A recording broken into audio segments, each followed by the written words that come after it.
welcome back to the channel.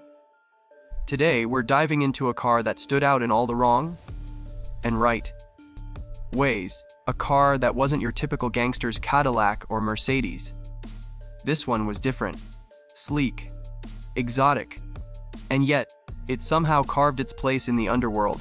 I'm talking about the 1982 Porsche 928, the mobster's exotic outlier.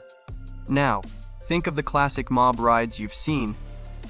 Huge Cadillacs, long Lincolns, bulletproof Mercedes, or maybe even a Rolls-Royce for the bosses who wanted to flaunt their power. But the Porsche 928, that wasn't supposed to be a Mafia car. It was designed as Porsche's bold experiment.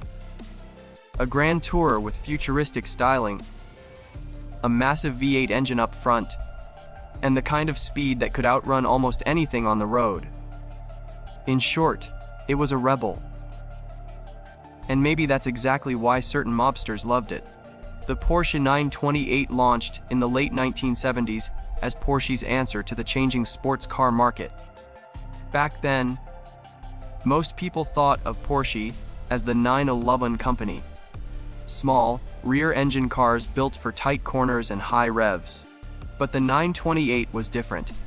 It had a front-mounted 4.5-liter V8, paired with rear transaxle technology to balance weight almost perfectly. It looked like something out of a sci-fi movie. Wide stance, hidden headlights, and curves that screamed luxury mixed with danger. For 1982, the model refined its power delivery and added more luxury touches, turning it into a car that appealed to drivers who wanted both speed and comfort.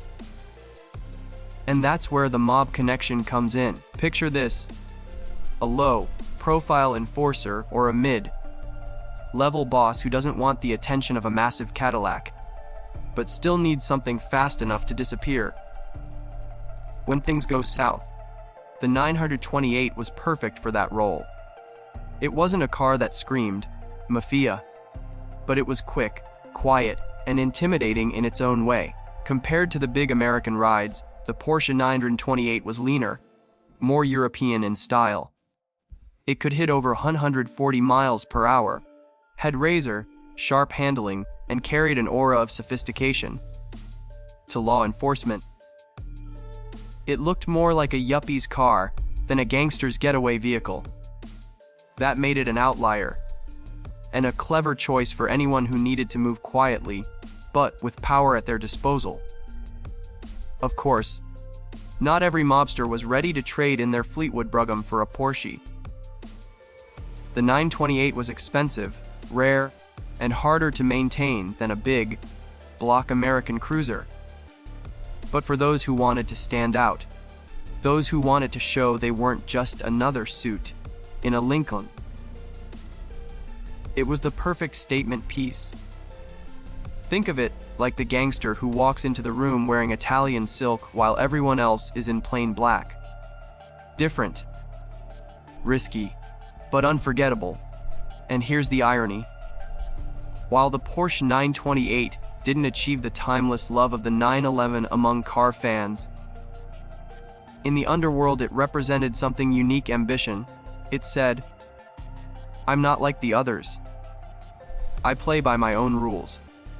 And if there's one thing mob history teaches us, it's that the ones who play by their own rules often make the loudest impact, whether that ends well or not. So, what do you think? Does the Porsche 928 deserve its place in the shadows of Mafia history? Or was it too flashy to be taken seriously?